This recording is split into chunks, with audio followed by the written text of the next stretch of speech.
From the blank page to the big screen, sci-fi and action screenwriting demands imagination, precision, and a deep understanding of character. Daniel Casey is the creative force behind some of the biggest titles in action and science fiction. He is the screenwriter of Fast 9, which grossed a staggering $726 million at the worldwide box office, as well as Kin, a unique sci-fi thriller that starred Dennis Quaid and James Franco. Most recently, Daniel has been tapped as the writer and executive producer for the highly anticipated Mass Effect series produced by Amazon MGM. From crafting gripping action sequences to building complex characters, Daniel has redefined action storytelling for a whole new generation. Get ready to dive into the mind of one of Hollywood's most talented writers as we explore his journey, his inspirations, and maybe a sneak peek into the new Mass Effect series.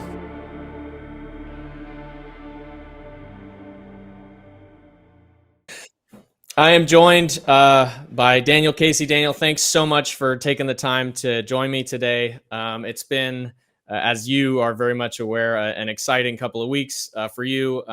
We just came off of the announcement that you will be writing and executive producing for the new Mass Effect show through Amazon MGM. Super hyped to talk about that toward the end of this, as I am an avid Mass Effect player myself. But what I like to do with my guests is start kind of chronologically and ask about what inspired them to want to get into writing or directing or whatever the art medium is. And I thought I'd start it off with you. But yeah, first, just want to say thanks for having you. No, thanks for having me, man. I bought a coffee.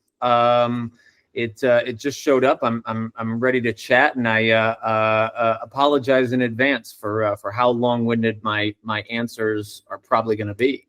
I'm totally happy to accommodate that. But one of the things about your background, which I had done some research into in preparation for this, was that you actually come more from the indie side of the business. So you were a finalist in Slam Dance, is that right? And then from there, you were in a Sundance Lab. Tell me about, well, first, let's talk about the inspiration. What got you into wanting to pursue the crazy film industry in the first place? Yeah, I mean, it's a weird answer. You know, I come from a big Irish Catholic family in Detroit. And I remember I was somewhere around 9 years old. I had a cousin who's 5-6 years older than me, and they had a little bit more money than we did, his family. And 1 year they kind of came to visit for the Christmas season, and they brought their gigantic VHS camcorder. I was 9 years old, and I'd never actually been able to touch one. I'd seen them around, obviously. And my cousin leans down to me and he says, "Hey, do you want to make a movie?" You know what I mean? And I remember just kind of, we had that Technodrome Teenage Mutant Ninja Turtles playset. I'm really dating myself here. This had, I think this was like 1990, maybe 1991 or 1992. So I was a little kid. And I remember specifically, we made this thing called the Thugs from Planet X, and Jean-Luc, my cousin, he grabs this gigantic VHS camcorder, he sets it down on the ground, and he's like, "We're gonna have these characters show up in your Teenage Mutant Ninja Turtle Technodrome playset," which had wheels on it, and he rolls it by camera, and I remember just being like, "What is he doing?" And I'm 8-9 years old, something like that. And I look through, the video, kind of screen in the camcorder. And I remember that the Technodrome looked massive, and it's just a toy. It was, maybe this big by this big. It's, a foot by a foot and a half, something like that. And I remember it just kind of like broke my brain as a kid. You know what I mean? I was struck by the immediacy of the magic, that kind of comes when you can point a camera at something and just portray, I don't know, a coffee cup, an action figure, a toy car as being bigger than it is. All of a sudden, the fact that you could define your reality. And, at the time I had only recently been shown Star Wars, these were the days where, you know, you had to go rent it from a video store, obviously. And, you know, I just remember that there was never, after that, there was never another thing that I wanted to do with my life. It was like, that was it. You know, after that Christmas season, my cousin Jan-Luc, who brought the camera in, he and his family, they went back up to, you know, to upstate New York where they live. And I think within a year or two, my dad had gotten a hold of a video camera that a coworker was going to throw out, was just going to throw in the garbage. And he brings it home, and I started making stop animation movies. And, you know, the rest was history. There was a really good program at the high school that I went to in Michigan. It was kind of tethered or connected to a public broadcast station, but they had you know, the old Avids and the, you know, the deck-to-deck editors for VHS. And at a certain point, I got involved in a video camp where they showed me, you know, how to edit on a Steenbeck, you know, with film. And, you know, I just kind of, there was never anything else for me, you know, in that sense, you know. And I think about it now as an adult, and, you know, I'm very grateful, you know, that, you know, I kind of had that flash of an epiphany so young, because, you know, a lot of people, and I guess I get jealous of it sometimes, but a lot of people spend, you know, significant portions of their lives kind of searching for the thing that they want to do, you know, and that can be beautiful in terms of a journey and revelatory and so on and so forth. But for me, it was only movies, you know, from being a little kid onward all the way through high school. And then I went to college for it. Not to zoom too far into the future, but you know, I went to college in Detroit. I went to an art school, like a fine arts college, you know, a very, the canvas is the medium type thing, you know, so I was doing like video installation work and things like that, you know, all very kind of like abstract narrative. And I knew that I wanted to make films, you know, the movies that we see in theaters. And so I applied to the American Film Institute to get a master's, you know, kind of and a more traditional film education, you know, a little bit of John Ford to go with the Leighton Pierce, you know, stuff like that. And that was it. That was kind of the start. That's most of my early life, you know. Slam dance and stuff happened mid AFI. Well, and so during that experience at AFI, did you find yourself navigating from maybe a few different potential careers in the film industry? Like, had you tried your hand at editing or something, or it was always pretty straightforward? Like, you knew you wanted to direct and write?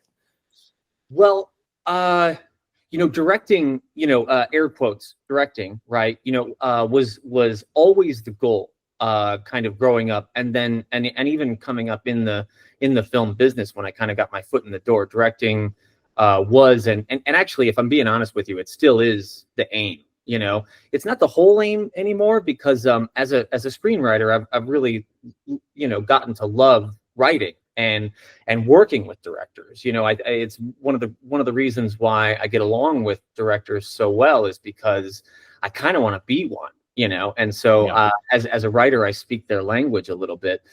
But yeah, you know, I think that with regards to always kind of wanting to do something, you know, when you come from Detroit, and it's not to say that, like, you know, I'm from Timbuktu or something like that. You know, it's in the States, and we have movie theaters, obviously, but you're a little bit more removed from the specifics of the film business as it exists in New York City, as it exists in LA. And so coming up or growing up there, and kind of like, you know, just being a young person and walking around being like, I want to make movies, you know what I mean? The first response that you get is people are kind of like, oh yeah, you know what I mean? Like it's kind of, you know, it's not a totally quantifiable profession. You know, most of my family on both sides actually work for car companies, you know. And several of my uncles still do. I've got a cousin, Lou, who works over at Ford. All very, very bright, you know, super talented, college educated guys. But you know, for fun, you know, they do things like they go hunting, or in the winter they go ice fishing, like I've been ice fishing, and you say that to somebody in California and they're like, whoa, man, like what is ice fishing like? And I was simple. You walk out onto a frozen lake and you know what I mean? You cut a big circular hole in the ice and you go fishing, usually there's alcohol involved, like, right. So it's not to say that like Detroit is the North Pole, but mm-hmm. saying that you want to be involved in movies is a bit of a kind of an abstract thing to say, And so when I came into it as a kid, it was kind of like I kind of had to do everything, like the very first kind of, I won't call it my very first feature because I was 16 years old, you know what I mean? But like I did write and shoot something that was very long, you know what I mean? And and I kind of had to do everything because I really didn't know how to do anything, and so like the script was written in Microsoft Word, you know what I mean? It's just center aligned, all of it, you know what I mean? And so the only reason I was like, oh yeah, I guess I should like write a script was really just because I wanted to grab all my friends and put them in front of a camera and shoot something. And so that's kind of like the start, you there really is no specificity when you come at filmmaking from so far outside the kind of the Hollywood system, but in a way it's kind of really freeing, so yeah, it's kind of like I knew that I always wanted to direct, and I did like writing my own ideas, you know what I mean? But mm-hmm. it was vague until I kind of got to AFI. I went through college, like I said, I went to an art school in Michigan, and it was a really, really great school. But even there, the school is called CCS. It's the College for Creative Studies. It was very good for me because they let you rent film equipment day one. At the time, the more traditional university programs, they wouldn't even let you touch a film camera until you were 3-4 years in, and it would be some busted up Aeroflex with like 100-foot mag from like World War II. Record sound, and they're like, you get to make your film, and at the time Final Cut Pro had come out, so I was already into nonlinear editing by the time I got to college, and I had already made like a kind of a feature in high school, like I was telling you about, and so going to CCS was really great. But they, once again, I wound up in a fine arts program where the multi-hyphenate kind of component to it was really emphasized. They were like, do anything, do the sound, do the camera, do whatever, jump off the cliff. I mean, like it was good and it was freeing. But when I started filmmaking, it was just the idea that, you would kind of do everything and you would rope in, your closest friends and family. And, it would all be very handmade, very kind of like folk art. But it was very good for me because, you hear that expression about the Beatles talking about 1,000 hours or playing 1,000 shows. I'm pretty sure I had 1,000 hours in, on filmmaking before I even moved to Los Angeles to get my second degree. Yeah. So let's talk about that a little bit. So how was that adjustment going from, kind of, as you say, not exactly Timbuktu, but going to Los Angeles and having to acclimate to kind of this fast-paced, lot of studio activity. How was that experience for you starting out there? I mean, it's an entirely different type of education. Not so much technical, but there is a political component to the business, you know what I mean? Like there's an etiquette, I guess you could say. Etiquette is probably a better word, because you say political and you start thinking about gossip and stuff like that. But there really is, there's a kind of a process that exists out here. And when I arrived, I was clueless as to all of it. And actually being able to get, I mean, first off, I was lucky to get into AFI, which is the American Film Institute. Most people know that. But I was very lucky to get in. And in addition to kind of like learning a lot through the program and shooting along the lines of like Hollywood dictated structure, which is to say, I applied for and I was accepted into the directing program. When you go there are other programs for producers, for production designers, for cinematographers, screenwriters, and editors, and these lines are all very clearly drawn, so where I had gotten so used to editing my own stuff, now I'm kind of working on my communication skills because I'm working with a guy named, Terry Walters, who was my editor, on my thesis program. And so that was kind of like another learning experience. You also kind of like with a formal film education, and this is not me like preaching, or advocating for film school. I think that it is for some people and it isn't for other people, and I just so happen to be one of these people that like I enjoyed it quite a bit. But the going to AFI was hugely instrumental for me in the sense that it allowed me to articulate by way of, just going to classes and teachers and, workshops. They'll walk you through this stuff. Knowing when your process is working and why your process is working. In other words, being able to articulate how you can get good performances as opposed to just like hoping for the best. You know what I mean? Like, that was the stuff that really came into focus at AFI. The language of blocking, for example, which is the director's job. It's their primary job. It's one of their primary jobs. I guess a director has lots of hats, but one of the biggest components to that is working with the actors, understanding blocking, understanding where to put, camera placement with respect to blocking, and what the emotional language of all of that means, and how to be able to articulate these specific terms. All of that was the stuff that came from AFI. And so yeah, I feel like I'm doing an advertisement for the school, but it was massively helpful in that regard.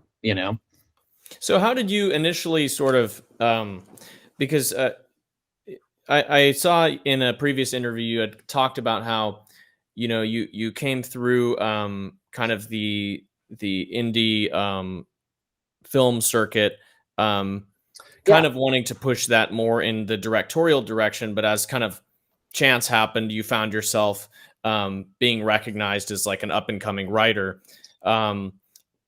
So like, what was your initial expectation at AFI? Like, did you think like, okay, like I'm going to shoot a short film, it's going to get to the top of Sundance and be like a kind of writer director? Like, how did you see it playing out, and how was that experience like going through the film festival scene? Some of your takeaways from that. Yeah, so it's kind of like story time, I guess. Like when I moved to LA, I actually had I had shot a feature, and that feature was called The Death of Michael Smith. I shot it.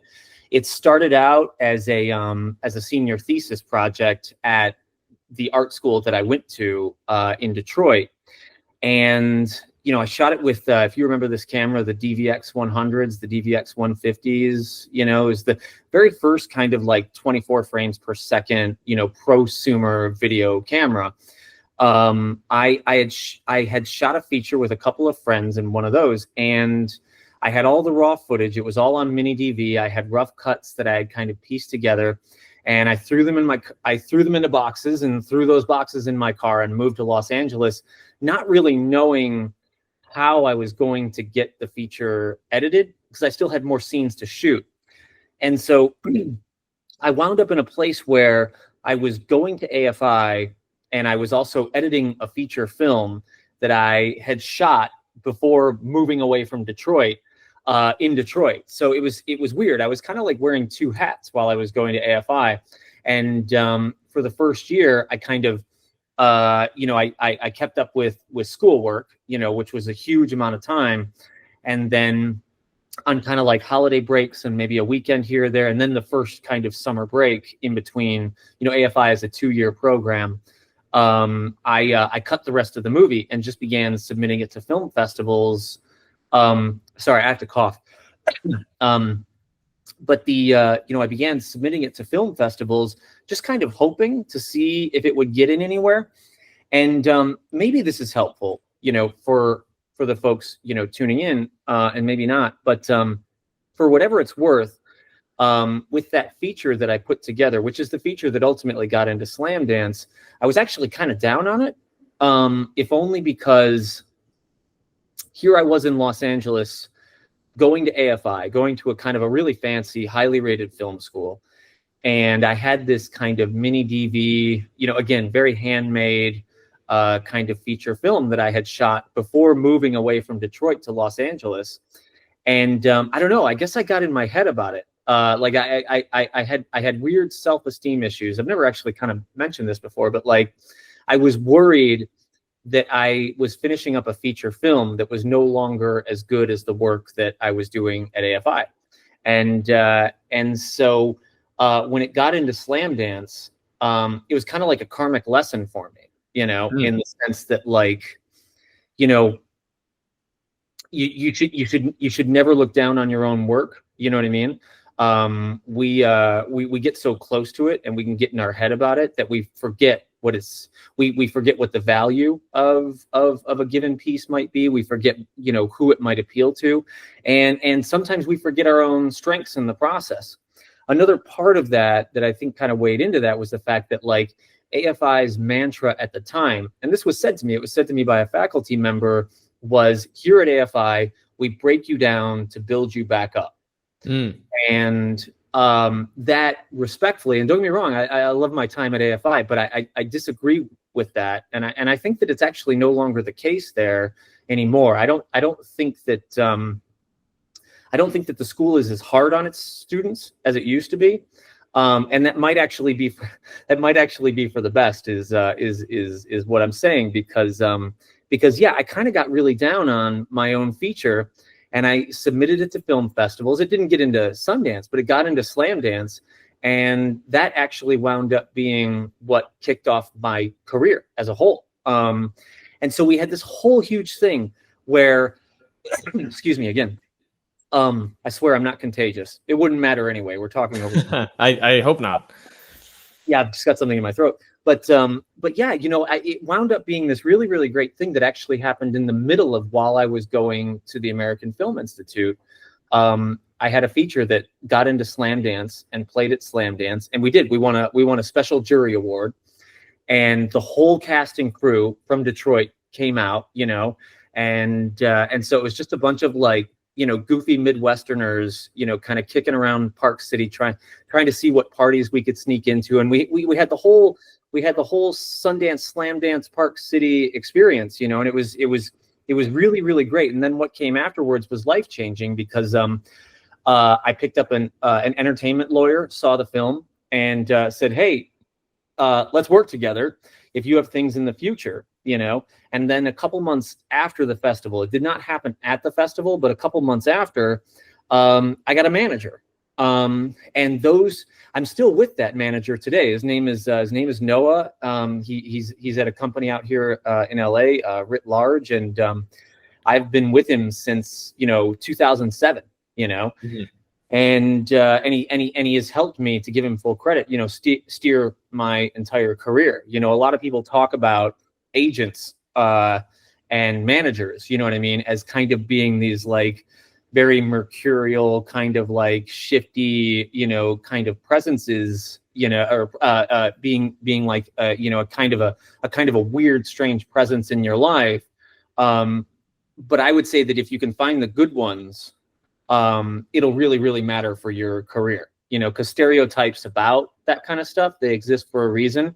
But I got really lucky, and I wound up with really good reps, and so yeah, that was Slamdance. Kind of wound up being the beginning of all of it. It wasn't like I got right into a professional career, but after the death of Michael Smith, my Slamdance movie, after it played Slamdance, it went on to play just so many festivals all over the States, all over the world. I think we got, it was a high number. It was something like 40 festivals that we played at. Yeah, and we got some really good, and what was crazy is that this was before Netflix. This was before any of it. 2007. I mean, I think Netflix existed, but they weren't, acquiring independent films. And I'd shot the thing, on mini DV, And so it was never going to be a movie that could stream.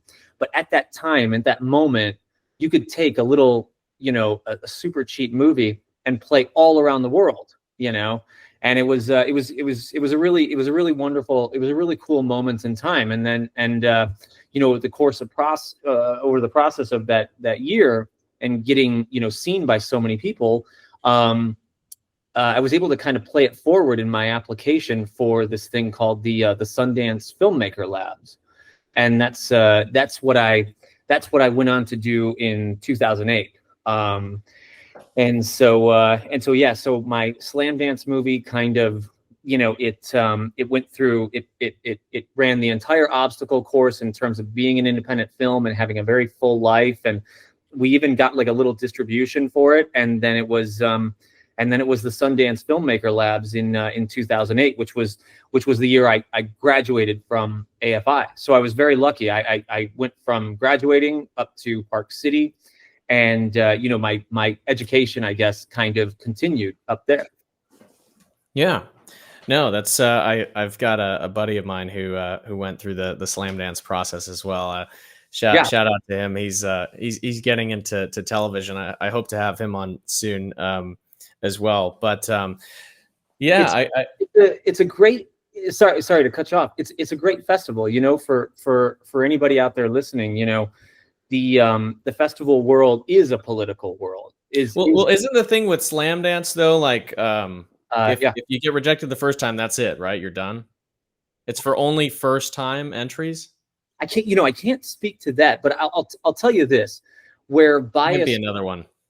Where bias can exist in the world of film festivals, you know what I mean? Because it does happen. You hear about people who are able to lobby certain film festivals, and I'm not here today to name names. I don't even think that I could, but we know it happens, a festival that does not do that is just totally punk rock in every way, shape, and form is the Slam Dance Film Festival. And the two guys who started it, Peter Baxter and Dan Mervish, they're still involved, and their whole thing is, we're not looking to celebrate people who already have careers. We're looking to bring new voices into film and filmmaking, and that's what they do. They do it every year, and I got super lucky, being able to get into that festival because it changed my life.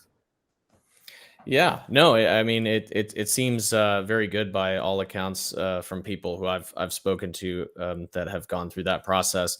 But yeah, just switching gears, the one of the first big titles that you found yourself stamped onto was, of course, the film Kin with Jonathan and Josh Baker.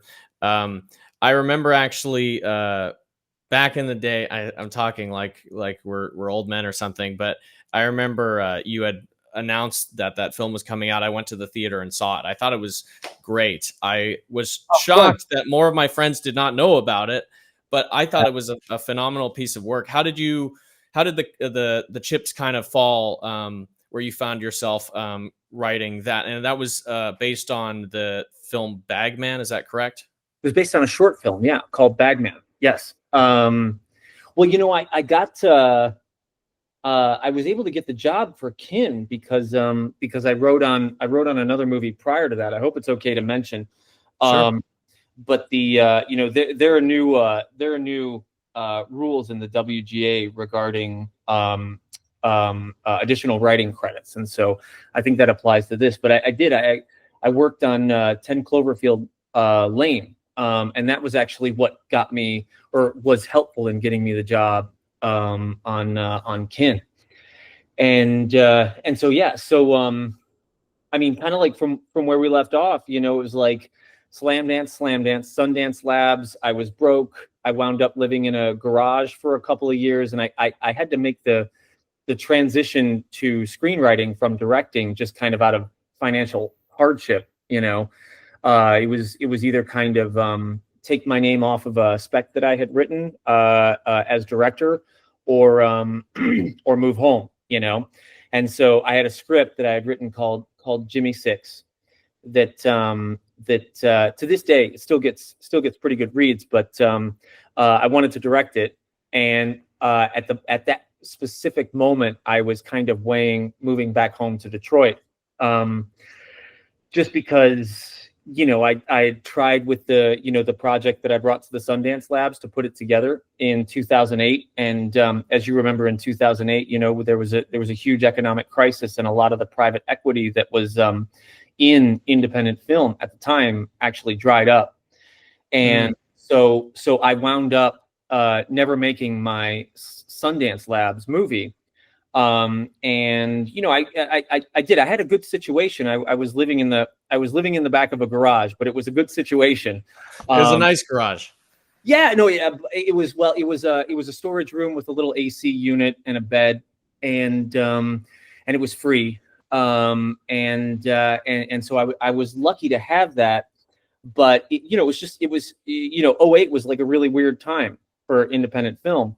And so I was working at this movie theater called the Sunset 5, just kind of tearing tickets. So anybody who saw a film there between 2008 and 2009, I probably tore your ticket or served you popcorn or something like that. And yeah, I was thinking about moving home because the prospect of making an independent film in Los Angeles is so much harder than it is back in Detroit. In Detroit, when I was making my Slam Dance movie, if I was out on the street filming and a cop car drove by, the cops will pull over, you know what I mean? And they'll go, "Hey, what are you doing?" And you're making a movie, you know what I mean? Or whatever. And the response from the cops in Detroit was always, "Yeah, you want a cop in it?" You know what I mean? like they just be like, "You want an actor?" And that was always the vibe. And, when I was shooting movies in Detroit. But in Los Angeles, everybody is so kind of like clued in to like, "Hey, you got to have you got to have a permit. Hey, you can't shoot out in front of my store. You want to shoot out in front of my store? You got to get my permission, da da da da." And so it was so much harder. The prospect of being a director in Los Angeles was looking really, really hard. And I had written a script. I was becoming increasingly kind of desperate. It was a hard time. I mean, I probably should have been in therapy. I'm pretty sure I wrote Jimmy Six while I was having a nervous breakdown. And it was just because I was subsisting off of Pop-Tarts, cigarettes, and coffee. You know what I mean? And did that help you, the writing process? Did it bring you a kind of like catharsis? Like you felt mentally better in just putting that on paper? Did that help you? Oh yeah, man. Writing is therapy still to this day.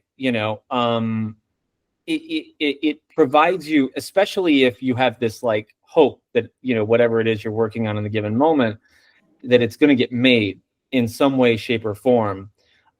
It's like sustenance. You're going to put something that you have to say out into the world, and hopefully other people who are going through what you're going through, you know what I mean, they're not going to feel so alone about it. And that kind of is the really great, that's the true, like you talk about money and financial success is nice, but connecting with an audience for me, you know what I mean? Or just feeling like there are other people out there who would like what you like.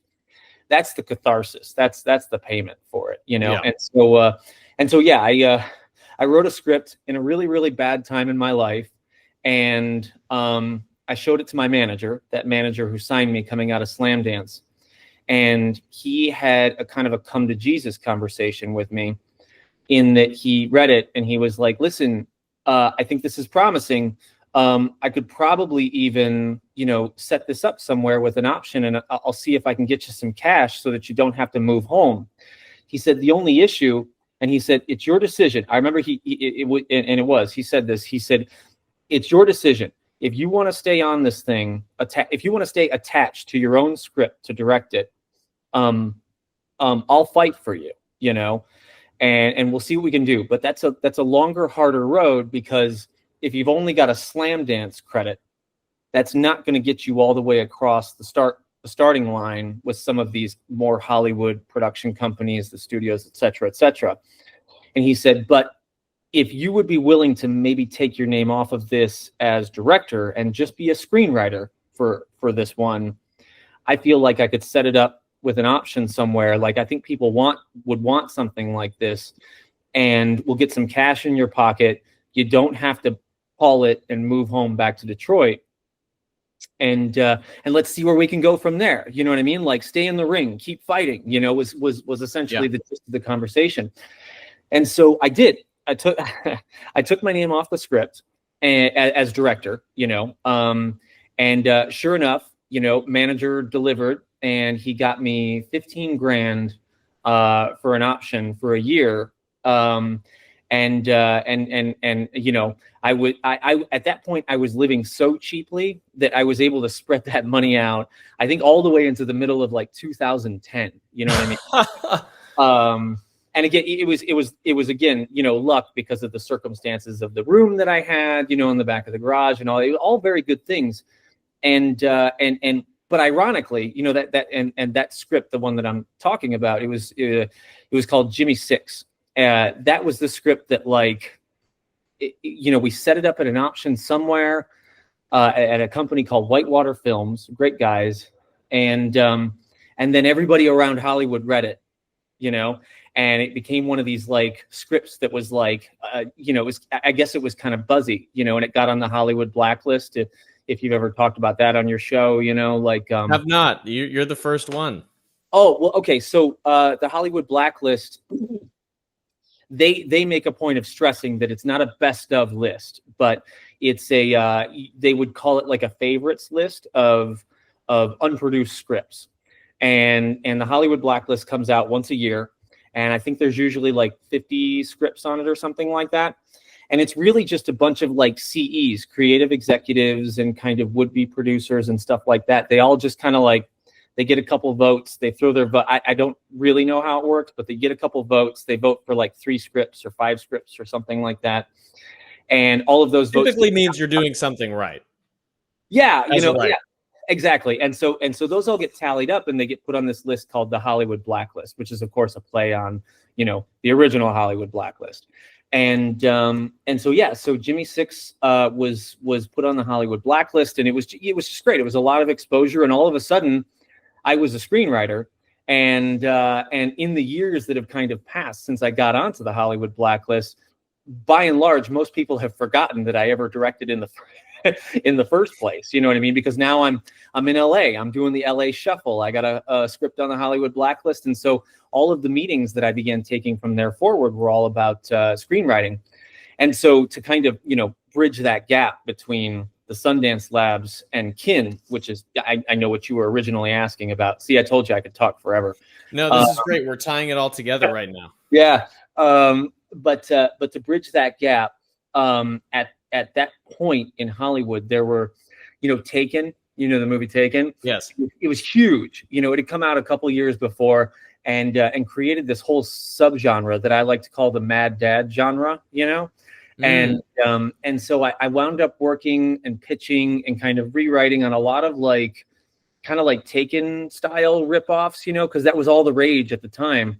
And I was a super green writer, which means, you know, it costs like $4 to hire me, you know what I mean? So anybody who just like had a little slate they had to fill, you know, I would wind up going in on these meetings and I'd be like, okay, so your script is about, you know, a dad whose daughter is kidnapped and gets forced to be, and is forced to be a drug mule, and he's got to go save his drug mule daughter, you know, or whatever it is. And it's like an act, you know, whoever it is runs into an airport and beats a bunch of people up, and that's a movie. I eventually began to kind of like inch over to science fiction because it had been something that I always liked from when I was a kid, but the genre as itself was always too expensive. You know what I mean? There are visual effects involved. There, you know, stuff that was always more expensive than what you could shoot on a shoestring budget. But, well, and if I may, like, you know, yeah. I'm currently going through like something of a writing workshop program, and and you know, these genres like sci-fi and fantasy, they're oftentimes kind of discouraged for up and coming writers for that reason that you mentioned, that it's oftentimes just very expensive, and studios don't want to take risks on new names for those kinds of genres. Yeah, and new IP. You know, it helps so much. I know that we'll get to it eventually in this call, but like working on Mass Effect now, I mean, the scale of the project is significant. There's spaceships, there's planets, you're hopping, from this solar system to that solar system with the, the mass relays and stuff. There's a tremendous kind of like scope component to a lot of original science fiction. And you can dodge it if you're smart, which I think is largely what we did on Kin. But I would say the genre itself is problematic in terms of being the genre that you can start in, and so having a low budget crime movie, which is what my Slam Dance movie was, under my belt. The first Hollywood job that I got was that's what it was. It was to do Hitman 2. And the idea, it was just a piece of development. It never came together. But it would have starred like Timothy Oliphant, who played the Hitman, in that original one or whatever. He was theoretically maybe going to come back for a sequel, or at least that was a possibility. And so that's why I got hired to write a script, And so I wrote that script. The response to it was good, but it was, one of those typical Hollywood things where it just never got made, And then, like I said, I made many forays into the Mad Dad genre, with dads who kick ass and stuff like that. But then there was an opportunity to jump on a project that was called Prodigy at the time. And that was with Joel Silver's company way back when. And the idea was that we would be doing something that felt Bourne-esque, but dealt with human beings who had been enhanced by nanite technology. This is like 2010. And so it was basically like Jason Bourne, but like with slightly, I guess you would say like slightly elevated, almost superhuman ability. Augmented capabilities. Yeah. You said it, augmented capabilities, and so I wrote this thing, but there was a science fiction component to it. And they took that script as a sample, my manager and my agent did, and they sent it over to J.J. Abrams and Bad Robot. And that, what I got put up for over at Bad Robot, that was the real game changer, because I got put up for the movie that eventually became 10 Cloverfield Lane. And the way that I came into it was they had gone through two groups of writers, one of which at the time was this unknown, but he was coming up in the world very fast, a guy named Damien Chazelle. And wow. Yeah, right. And so, Damien Chazelle has a writing credit on 10 Cloverfield Lane, which he deserves, but Damien was, I believe that he came on board the project at that window of time in between the moment when Whiplash had played at festivals as a short, but before the financing came together for the movie. And so I think that what happened was Damien had to exit 10 Cloverfield Lane because Whiplash was coming together as a feature. And as we know, the rest is history. He's one of the biggest, best directors we have working right now. Have you ever met him? I never met him, but he was very gracious during the arbitration process. He wanted everybody to get a credit. And so, I've nothing but good things to say about him. But he had approached the project in a writer-director way. You know what I mean? Like, I'm going to do both of these things, And if that's the case and you have a writer-director, that's a good way to make a movie. The version of the movie that I stepped into, they had hired another up-and-comer, but unknown at the time, a guy named Dan Trachtenberg, and I think he had just come on like a month or so before I went in to pitch myself on the project to kind of like rewrite it.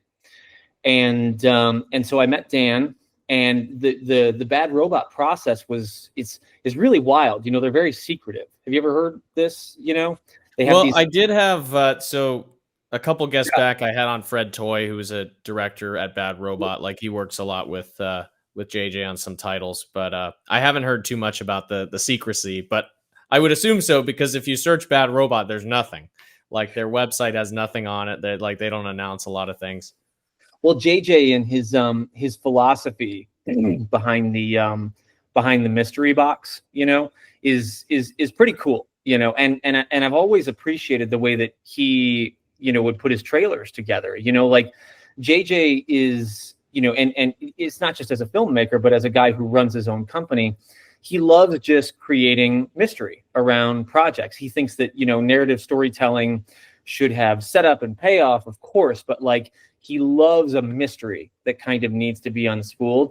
And so I just think that that's like total approach over at Bad Robot, you know. How's my signal? Am I breaking up? Good, yeah. It cut for like 1 second. Yeah, you got a little mosaic, and I was like, oh crap, Yeah. you can hear me. Where did you lose me? Sorry. So you were just talking about the Bad Robot, like 1 second of that was like interrupted. Okay, right. So my manager calls me up, and he's very excited, and he says, I got it, man. Like I got the big one, you know. And he goes, there is a project that's coming up for rewrite. They read your script, Prodigy, as a sample, and they want to talk to you about it. And I'm like, oh, okay, cool. What is it? You know, and they're like, well, it's a remake, you know. And so I get on the phone, and the two producers on 10 Cloverfield Lane, they were the first people that I talked to. It was Lindsay Weber and John Cohen. And I remember just kind of talking around. They kind of told me the general gist of it, you know, and where the project was at. And I was like, oh, yeah, great. Send my way. And they were like, no, that's not how we work. We're Bad Robot, you know. And so as it turns out, I had to drive down to the office, and they didn't let any hard copies go out the door. I had to sit there in their kind of like eating area with an assistant and like read the script. They print everything out on red paper, and I think there's a reason for it, like a technical reason for it. Like it's harder to scan or copy or something like that. But yeah, so I'm sitting there with a red page script, and I'm reading it. And then I had to go right upstairs afterwards. Dan Trachtenberg came in, and he sat with Lindsay and with John, the producers, and I had like 20 minutes to be like, what would I do? You know what I mean? And that was kind of how it went down. So I went up, and I just kind of told them the stuff that I would change and the stuff that I liked, and that was how I got 10 Cloverfield Lane. And that was kind of just the reason I talked so much about it, was because that was another milestone career-wise in the run up to Kin.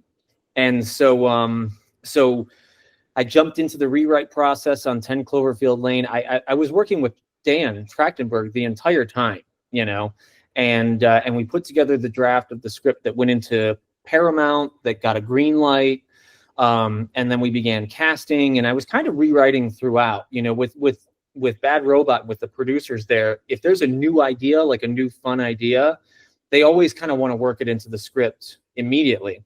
And again, I was still kind of like new to my career that like I cost $4, you know what I mean? And so it was no problem for them to call me up and be like, hey, put this in the script, you know? Yeah. And so I would do it, you know. I was so excited. And that project kind of creatively came together in a really great way. You know, I think in 2014 we went down to New Orleans, and you know, it was mostly interiors, so they had built that whole fallout structure. You know, that what is it? I'm so far away from it's been so long now, but there's terminology for it. But the bunker, you know, that John Goodman lives in, they just built it in this gigantic warehouse, and we were there for. I think we were there between prep and production. I think we were there about 4 months, you know, and it was fantastic. To this day, it was still the most fun I think that I've ever had on set, you know. Really interesting. Yeah. And why would you say that? Like, what did you find most enjoyable about it? Well, I'll tell you this, to give out full credit where it's due. Dan Trachtenberg it's not just that he's a really good director. But he's a genuinely great guy. You know what I mean? Like he's one of these. It's a quality that I kind of wish I possessed myself. You know, but he's one of these directors where it's like you sit down and you talk with him, and whether you're talking about notes, you know what I mean, or anything, whenever you leave the conversation, you feel like you've been heard. Not just that, you know what I mean? Because he's like Dan is one of these guys who will never put himself above anybody. You know what I mean? Like he's just not arrogant like that. You always feel heard, and he's such a kind guy, you know what I mean, that you walk out of the conversation and you kind of want to walk right back into the room and just keep talking and hanging out with him. Like his energy is contagious, you know. So Dan's a big reason, but you know, the producers were really great, Lindsay and John and Bad Robot. And, you know, that moment at Bad Robot was a really special one because they were riding high off the success of Star Trek. JJ had gone off to shoot a Star Wars movie. It was like one of the most exciting places in town, you know, to be working. It still is, you know what I mean? But now, you know, it's kind of like they're established, you know. At that moment, you know, the Bad Robot, you know, trajectory was still kind of like soaring, you know. Yeah. And so it was a good place to be working. The crew on that show, the crew in New Orleans was fantastic. It's just like full of like honest, nice people who, you know, they were loving that the tax credit had passed down there, and all very hardworking. And the cast was great. You know, John Goodman, you know, they call him the mayor of New Orleans for a reason. It's because he lived down there, you know, and so, you know, John, it's like everybody in New Orleans has like a John Goodman story, you know what I mean? Where they saw him out, he said a thing, or he did something cool, you know? And so he's great. And Mary Elizabeth Winstead is fantastic, you know, just as an actress, as an all around human being, you know, like, I think it was the combination of those things that just made 10 Cloverfield like the best. I see, the thing is that like all of the projects have like, you know, they're really, really cool moments, you know. And I also think that it was me, you know, with regards to like the specialness of the moment. It was the first time I got on set, and I was lucky to be on a set that was so drama free, you know what I mean, where everybody, it felt like those movies that I would make back in, you know, college. Like kind of like Death of Michael Smith, my slam dance movie. I just made it with friends, you know. And it's that place specifically that I'm continuously trying to get back to, you know, as a person who works in film, writing, whatever, you know what I mean?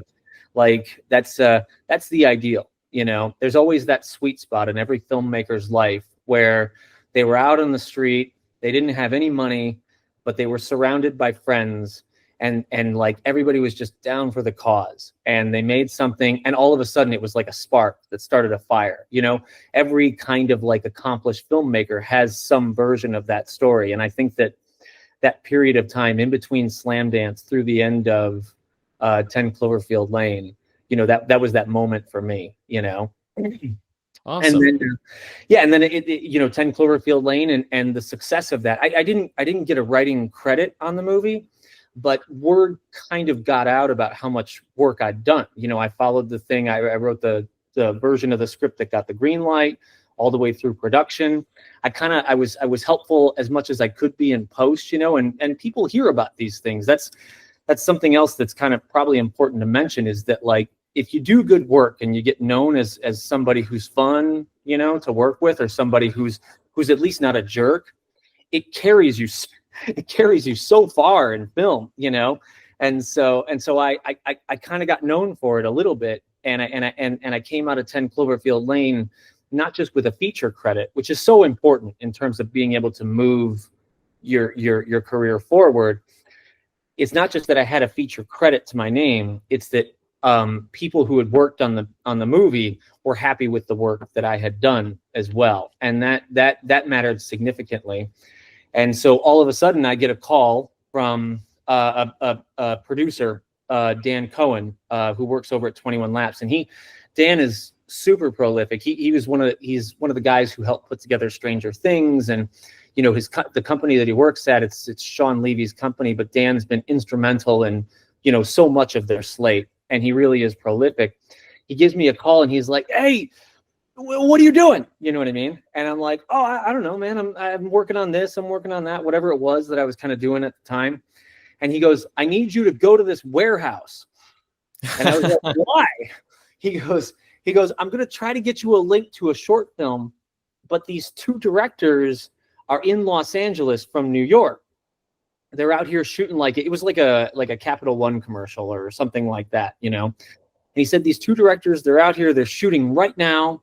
in a warehouse, like in the like deep valley, like, you know, Sons of Anarchy territory, you know, like where you get out of Los Angeles and it's just like Verizon wireless stores and 7-Elevens and stuff like that, Right. you know.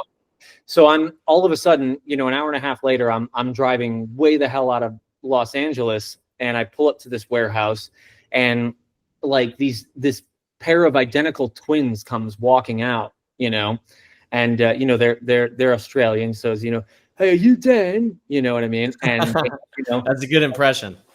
well, yeah, and you know, I was in the mix with them for a good long time, so I can do a good Baker brother impression. But yeah, you know, like we went in, and they showed me this short that they had made, and I think it had either just played South by, or it was going to play South by, and there had been a bidding war over the kind of the feature rights to the short to adapt it, and the brothers had kind of, they were leaning towards 21 laps, but I don't think that they were all the way there yet. And so I was meeting them early, and so I go in. You know, they're kind of shooting a little bit. So like one of them would disappear for a few minutes and go talk to camera or something like that, you know, but I kind of had to sit down with them in this warehouse, and they walked me through what they kind of wanted the feature version of the short to be, you know. And the thing that they said in that initial meeting is they were like, you know, the short was set in New York where they live. So they shot it, you know, right out, you know, where it was convenient with crew they knew. But they said that for the feature, they would like the film to be set in Detroit, or at least to start in Detroit. And I was like, well, funny thing happened, you know. And so I we wound up having that conversation, and you know, the bond was immediate because they had already kind of, it's, you know, it's not a bad way to proceed as a writer, is that if you get a sit down with a director who wants, you know what I mean, to have a script written for something that they have in their head, something that they've made, whatever it is, it's not bad to just be able to meet them on their level and just be like, you said you want to do this. I think that the way that you can pull that off and keep it clean is, and in this specific conversation, I was like, there's this place in Detroit, we could do it here, you know what I mean? And so I was able to kind of just lob a bunch of specifics at them and kind of accessorize what they had already told me and kind of hand it back to them just a little bit more articulated within the you know, the time that passed in that sit down, you know, that I had with them. And the meeting went so well that I think that it was part of the reason why the Bakers decided to make the movie with 21 laps. And so just a few weeks later, I was writing. It didn't take long to write the first draft of the movie because, you know, the movie it's structurally, it's pretty straightforward. It's a crime movie. It just happens to have like what you would refer to as like an alien weapon in it. You know what I mean? And so I think I wrote the first draft in about a month and a half, 2 months. You know, it's very easy for me to turn around scripts real quick back then because I had less going on. You know what I mean? And I wasn't, you know, I don't even think that 10 Cloverfield Lane had come out yet. You know, so I had worked on a movie, but there was nothing really to show for it. And so, you know, they got me nice and cheap. And we just went to town, and it was very similar to 10 Cloverfield Lane in that, like, the Bakers were kind of all over me, and we would talk every day, and I'd tell them about what I was doing with this, or I'd run a line by them or something like that. But I think that they appreciated being very, very close to the writing process. And, you know, that does tend to be the case with most directors, or at least the directors that I've worked with, is that, you know, they want to feel like they're a part of the conceptualization process or conceptual process. And that will extend to the scripting process. And so as a writer, the more you pull people in, you know what I mean, and let them know that this is theirs, you know what I mean, that like you're on their team, the better it all goes. You know, you wind up not hitting, you know, a lot of bumps in the road, you know, that you would hit otherwise. You know, you get some writers who really feel that writing should be a solitary process. And I think there's logic to that, but I would say that in the times that I've just kind of gone off on my own for 2 to 3 months and written a script, the notes that come after that are always bigger. You know what I mean? Because in some way, shape, or form, you're handing them something that they have not seen on any level yet. You know, and so that was the case with Kin, and we finished up the script, and I remember at the time, 21 Laps either had like a first look deal or they didn't have a deal that necessarily required anybody to look at something. And so the script was able to be sent out around town, and we got really lucky. There was kind of like a bidding war over the script. It got a lot of great responses, and it was like, oh man, you know. And then we were casting, you know, and Jack Rayner was going to be in it, who was really, really great. And you know, we found Miles, who plays the kid in the film, you know, up and coming actor, and he, you know, he's a total sweetheart. You know, now he's a full grown man. You know what I mean? But at the time, he was a total sweetheart, I should say. And he's still a sweetheart, I'm sure. You know, but let's not call him that. And then after that came Zoe Kravitz, and then James Franco, and then and Dennis Quaid. You know. And that movie kind of came together so fast that I think I got a little bit spoiled by it, you know, because most movies take years to come together. I think Kin came together in like a year and a half. Wow. Which is mind-blowingly fast, you know. And so yeah, so I went up to set on that one as well. And you know, that one was a little bit different because it was shot in the winter, you know, and it was shot in the winter in Toronto.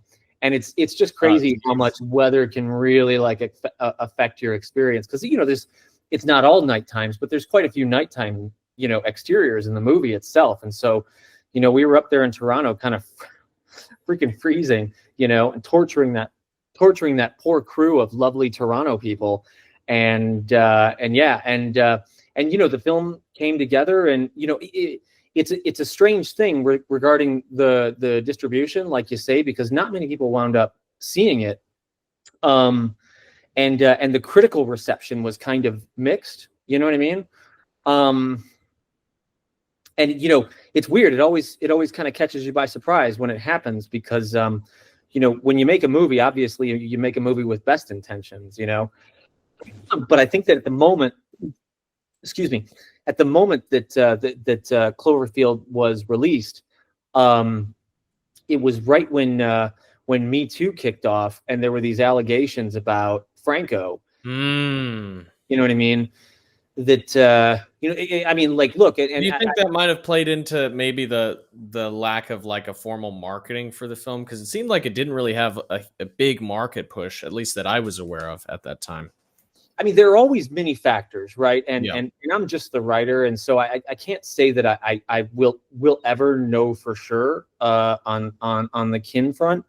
But Franco was our biggest, most popular star. You know, like he went from doing that movie about The Room, the Tommy Wiseau movie, right, and came directly over into Kin, like shooting wise. And so Disaster Artist, Disaster Artist came out, did super, super well, you know what I mean, pre-allegations. And then our movie came out, and I think that in the run-up, but I can't place the time, the events correctly, but in the run-up to the release of our movie, that is when the allegations came out. And I remember having an oh shit moment, you know, because I was just like, all that stuff caught me off guard, you know what I mean? Yeah. And look, it was a big lesson for Hollywood. I think we've made, you know, as an industry, I think we've made corrective moves since. I think there's more work still to be done, you know. But just commenting on that specific set of circumstances around Kin. I was rewatching some of your films to prep for this, and I showed it to my friend, and he was like, "Wait, so and so's in this, and that guy's in it. The script is great, and like, why have I never heard of this?" And it was like this oh shit moment. And there's something I just want to say about it too that really stuck out to me. How you kind of mentioned that Kin navigated having the genre of sci-fi without having to take like the major budgetary risks that are commonly associated with the genre, which I think really helped the film narratively in a certain sense. Certainly for the action moments, it's like you feel the power of that weapon because it's not in your face 24/7 for the duration of the film, which I liked about it. I like how it builds and it builds, and there's a lot of this tension, and you really get to meet all of the characters. And then at the end, it's guns out. It's like a saloon shootout, basically.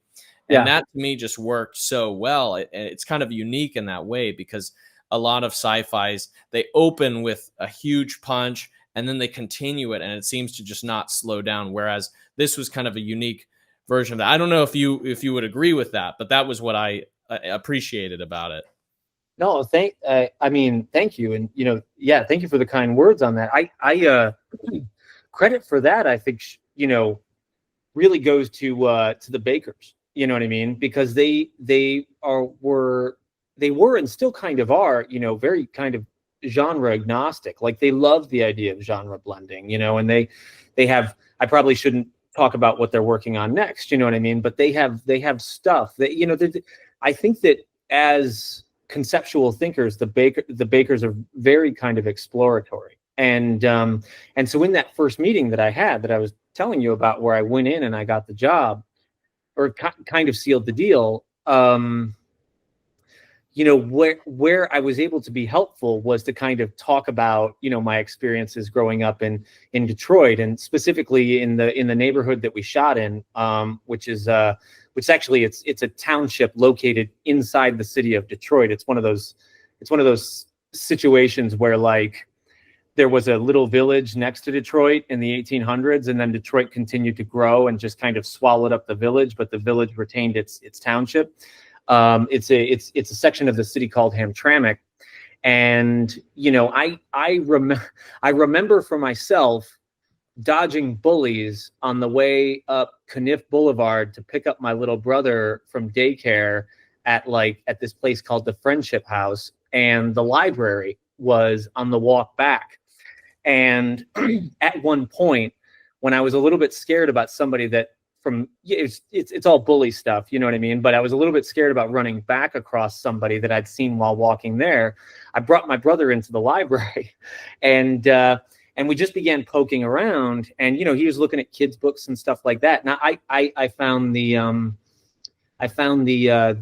what is it, now it's called the expanded universe of the Star Wars, all those books that came out about, like, the Thrawn trilogy. Yeah, you're talking about Timothy Zahn's books. Yeah, Timothy Zahn's books, the Heir to the Empire trilogy. That's what it was called. Mm-hmm. And then there were Jedi Academy books that, I'm introduced to this amazing character, Mara Jade, who was like the Emperor's secret assassin and stuff. And it was just the idea that these stories existed in the Star Wars universe, but took place after the movies. It was amazing to me. And so the fusion of science fiction with kind of growing up in an extremely urban blue collar setting was something that it was treated as kind of like an anomaly by critics. They're like, oh, it's like a crime movie, but it's also a science fiction movie. For me, it was kind of like, well, actually, really, it's just kind of the neighborhood that I grew up in. You know what I mean? Right. And they got libraries there too, and kids love Star Wars in blue collar neighborhoods too. Like, I don't know what to tell you. Well, it's just kind of interesting that you kind of got brought into this project almost sort of by chance and by the work you had done previously. But I mean, you got to explore where you grew up through the lens of this story adaptation. Like, that's just, so the odds of that happening are quite slim, as I'm sure you're aware. No, so it's great. I mean, it's great, and there's even a shot in the movie where Miles, who plays the young kid, the lead, he pedals his bike down the street I grew up on. You know what I mean? and it's in the movie, and wow.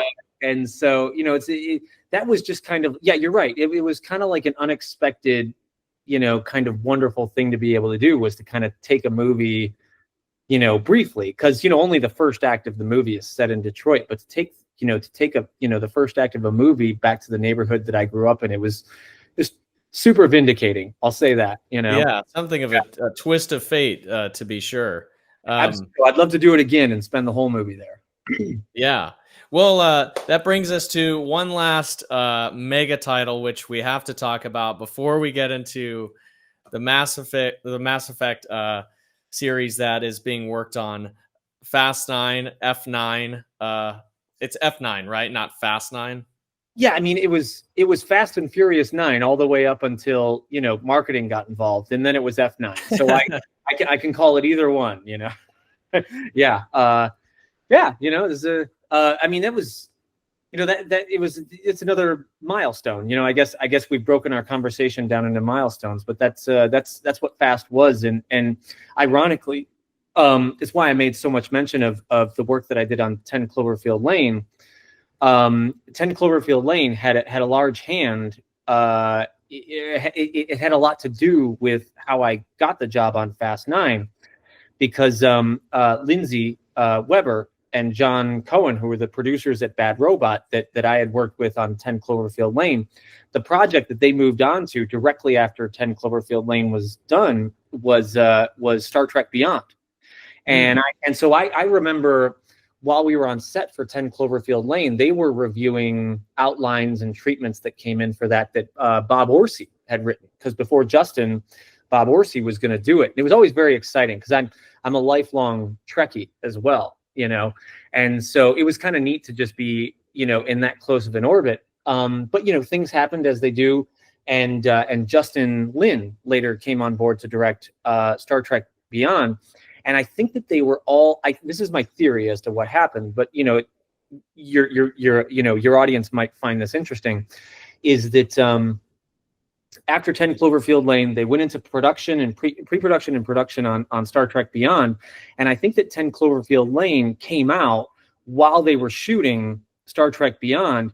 And so here, my producers are on set with Justin Lin, and I think Justin might have asked them, who do you like as a writer? You know what I mean? And they were like, well, we just worked with this guy, Daniel Casey. And so, it's kind of an example in the way that, like, one thing can really lead to another, Sort of the spontaneity of these opportunities too, just getting referred and speaking more to what you were saying earlier about sometimes it's the kind of person you are to be around, it can go a long way.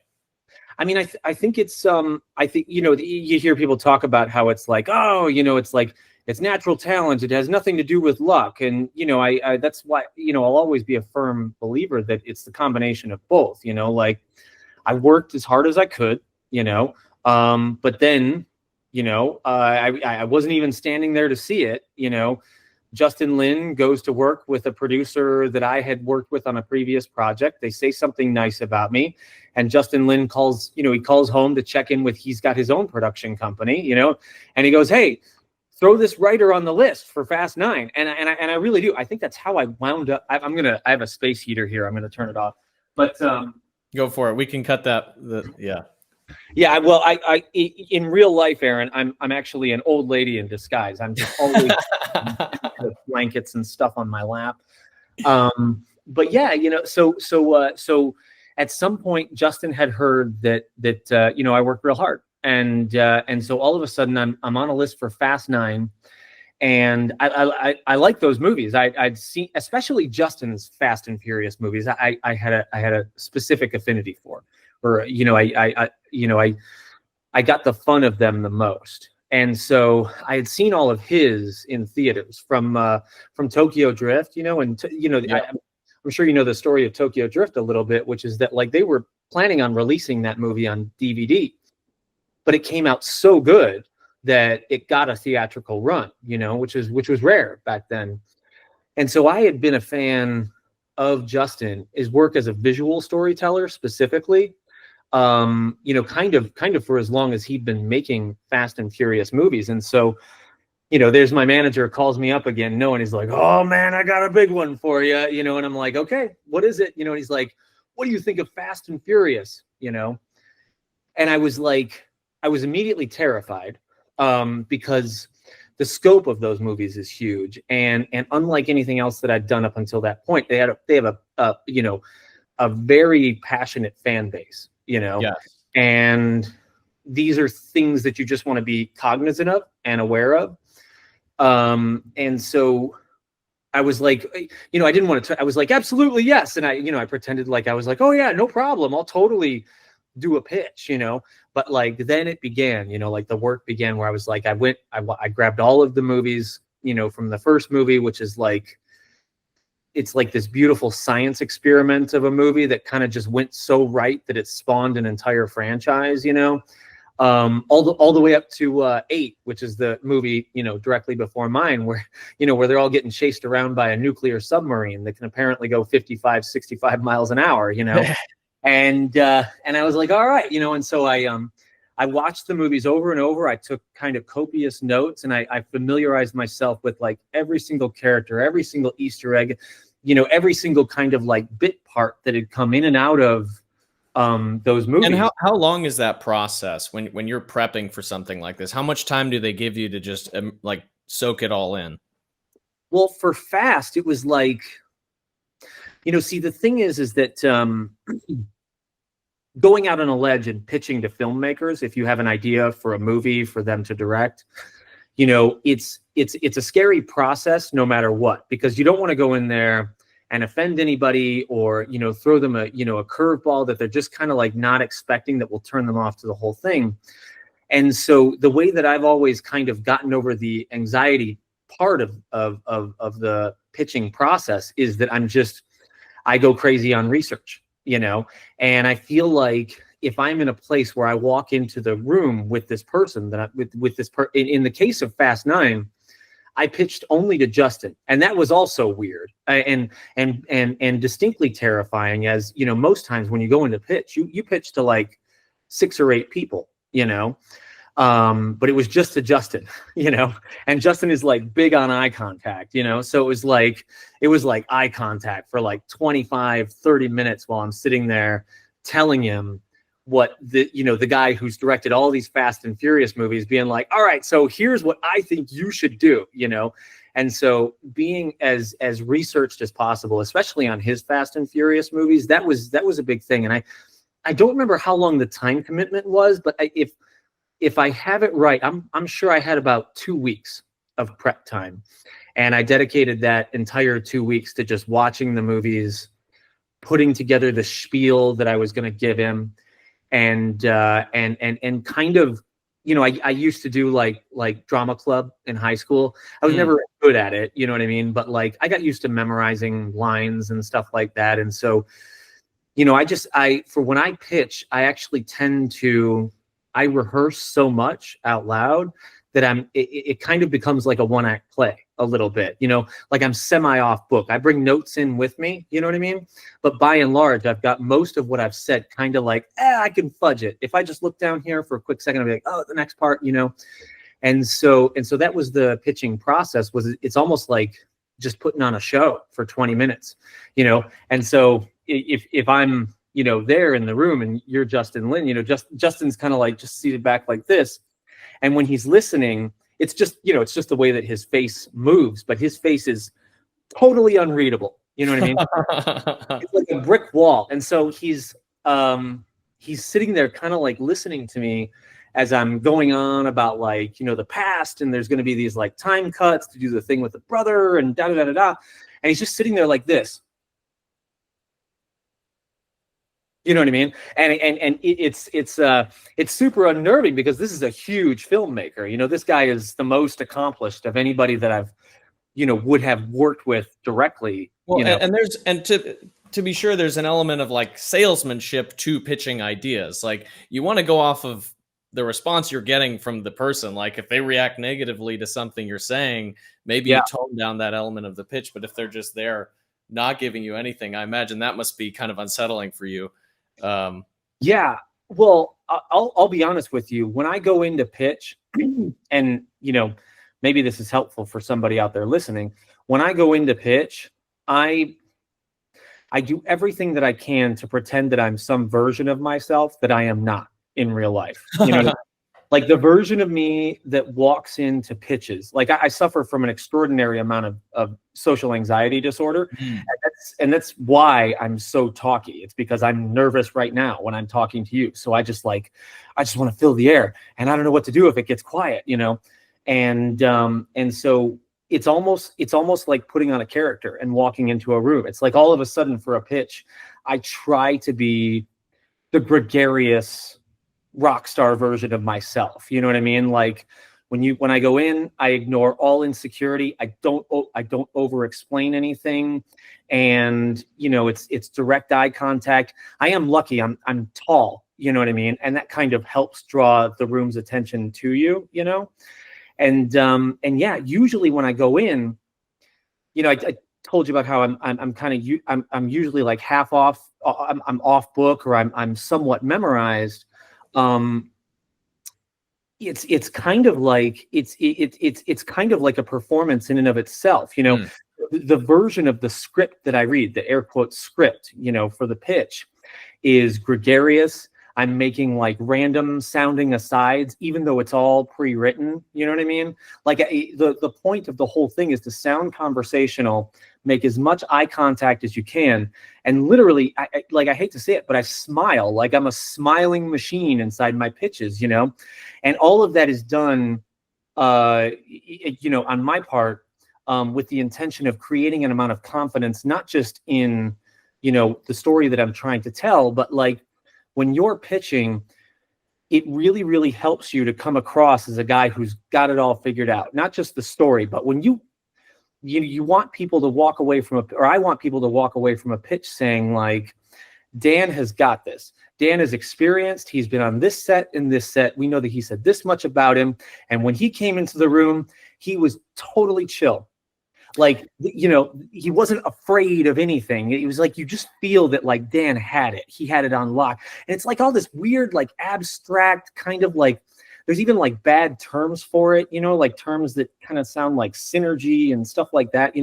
There's a whole shorthand about it. But what's most important is that I'm kind of playing I'm playing the version of myself that I wish I actually was in real life when I pitch. Do you feel like maybe when it comes to pitching, this is just an intuition that just came to me randomly, that there's a different pitching language depending on whether the person you're pitching to is a creative themselves? Like, in other words, if you're pitching to a producer, do you kind of pitch more in the language of kind of the producer brain, as opposed to somebody like Justin, who themselves is a writer, director? Like, do you approach that differently? I do. But this will make you laugh, right? In the case of Justin, where I pitch him as a fellow creative, you know what I mean? It's 100% authentic. Like, I remember, I remember, excuse me, sorry. I remember when I was pitching in the room with Justin, and we had he had a document, like a 3-page document that he himself had prepared, which was just it was the goalpost. It was the movie and the kind of the broadest strokes, but it introduced the idea of John Cena as kind of like a long lost brother. That was something that Justin came to the table with, and a couple of other things about it. And I remember as I was reading his document, I went in and I talked to him like a fellow creative. And I remember I was like, yeah, man, like, again, I'm playing the most confident version of Dan possible. I remember I went in and I was like, yeah, I think your first act is running a little bit long. You know what I mean? And I kind of critiqued his pages in the middle of the room. And I remember he just looked at me like he did something, like he put his hand up to his face like this. And I was like, oh shit, I just lost the job. You know what I mean? There it goes. We actually never circled back on that moment, but I did. I was kind of like, your first act's a little long. But then I go home, right? And I checked Justin's other Fast and Furious movies. And guess what? Guess what happens structurally in every single one of Justin's Fast and Furious movies? First act runs long. You know what I mean? And so he knew exactly what I was doing. And I think that he kind of appreciated that I pointed it out, if I'm guessing at it, that I pointed out what I had, if anything, because it meant that I myself had a good understanding of structure and stuff like that. And Justin in the way that he works creatively is that he is a dreamer to the nth degree. You know what I mean? He'll tell you about a scene that he wants to do, and it'll have nothing to do with like what's in the script. You know what I mean? And it's just because like when Justin pitches ideas, it comes from a place that is strictly passion. In most cases, passion tethered to a kind of like a visual idea that he has. And that's just the way his brain works, man. So how does it kind of work when you two are collaborating on the script? Is it sort of like Justin says, like, "Hey Dan, we need a scene to fill this block of kind of the like how do you guys like bounce back and forth when it's sort of collaborative like that?" Well, I should say every director is a different dance, and that becomes probably one of the most important parts of the job, and so Dan Trachtenberg on 10 Cloverfield Lane, the thing that I remember the most about him, beyond his gregariousness and just being like totally fun to hang out with and talk to, Justin is the same, by the way, was that Dan was big on setup and payoff. And if you look at that movie, if you watch 10 Cloverfield Lane, every single thing about the way that she escapes that bunker at the end of the movie, every single beat of that is set up earlier in the movie. And so Dan Trachtenberg is a big setup payoff guy. The Bakers were huge on emotion, you know what I mean? And I think that kind of came from a place where they were doing so much short form for so many years, and these guys had developed an admiration for everything about independent film. I mean, if you look at the movie, it looks like an indie. And so they wanted to do something that was emotional and was raw and cutting. And so if you watch the movie in that context, you can see that they're really swinging for the fences with the emotional story of the film, to the point where it's like at some points in Kin, the plot, the plot becomes kind of secondary to the bonding, like interactions between this older brother character, this younger brother character, and then the other characters that kind of come in and out of the story. And with Justin, the biggest thing I think with Justin, it probably has to do with the fact that, he's a blue collar guy himself. He grew up working class, and I think his dad owned like a fish and chip shop or something like that out in the valley. Justin's whole thing, with regards to like the way that he works, is just that like he is always, especially with Fast, because I feel like the process of working with Justin on Fast was specifically related to those movies. You know what I mean? So I got the Fast and Furious version of Justin.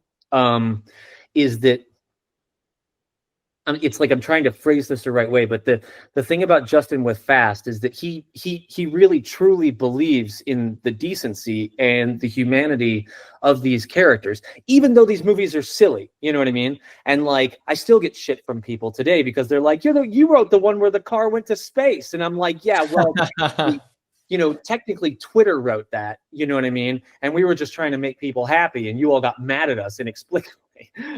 Which is fine, but like, but the thing about Justin is that Justin, like Vin, has to take all of the moving parts of this very seriously, because somebody has to.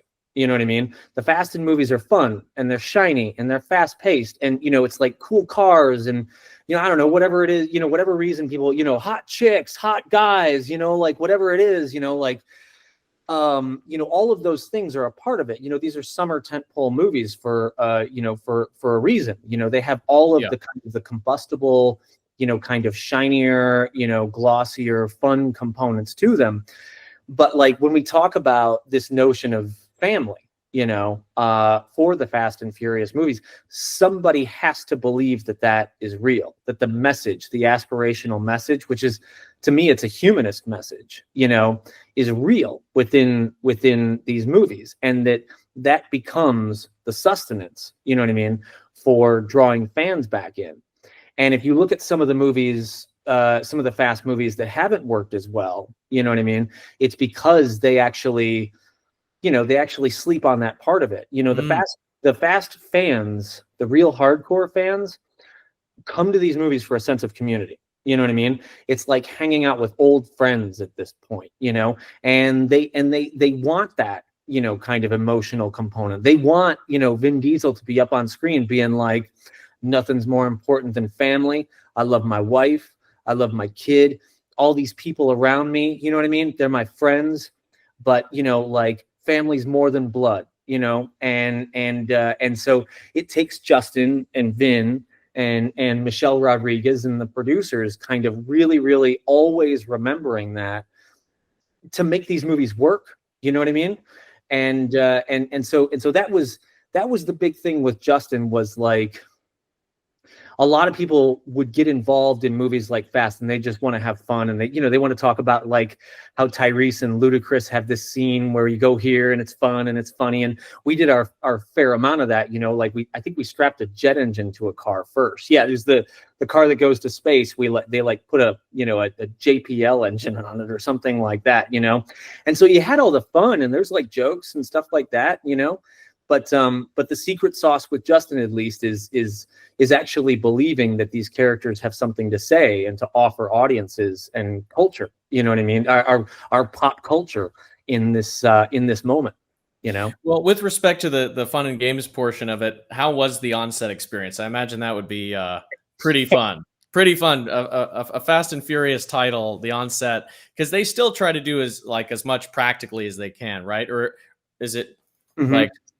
Yeah, I mean, at this point, there has to be a significant visual effects component. You know what I mean? So to rule that out or to play that down is something that I try to avoid doing. Visual effects are incredibly important to this, to this franchise, and there are people who put years into that stuff, and so they do deserve full credits. But like, if you're asking whether or not they pulled a Lamborghini through a building, which is one of the things that happened in our movie, they absolutely did it. They absolutely they were absolutely like chucking, like washing machines and dryers just out into the streets in the middle of Tbilisi, and Georgia, and anything that they can do for real, within reason. And while ensuring that everyone is safe, you better believe they do it. I mean, they'll have 23 cars out there on a road, just, going so freaking fast. I remember one of the craziest things that I saw was when we were shooting The Cold Open, which takes place many years ago when Dom is a kid. And so you see Dom and Dom's father and Finn Cole, who plays, Dom's brother, later in life played by, John Cena.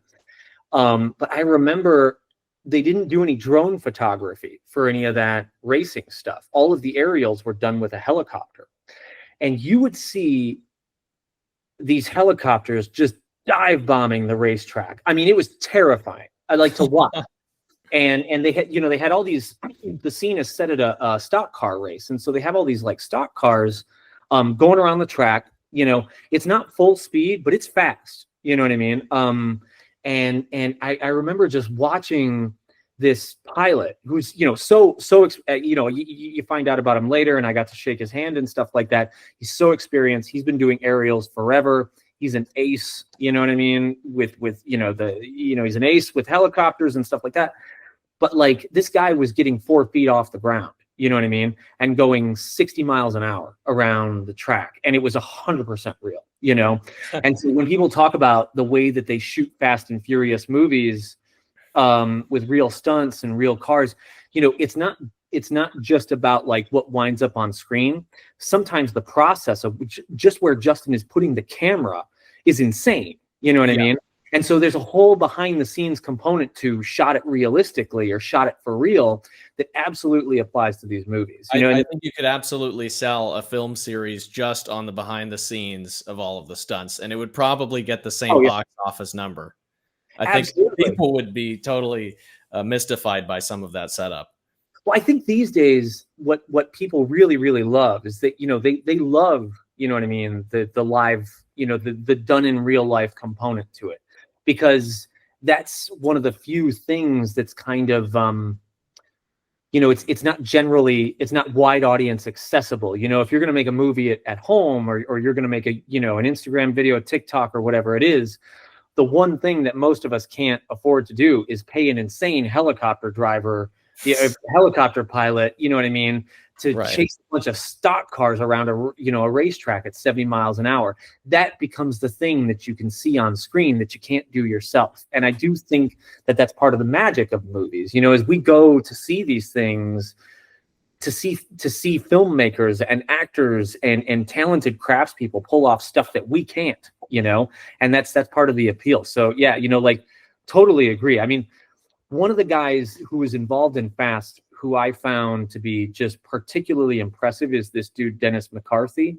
who handles all the car stuff, but he himself is a former stunt driver. So it's not just that he like puts together the cars for the main cast, you know, he actually does some of the stunt driving himself, you know, and to talk to him, man, he's like a former street racer himself. Like this is in his background, you know, and he's got stories for days, you know what I mean? And, you know, he's just like, he's one of these dudes who lives it. Like he still races today. He's got a whole family. He's got kids and stuff, and they race too, you know, and totally fearless.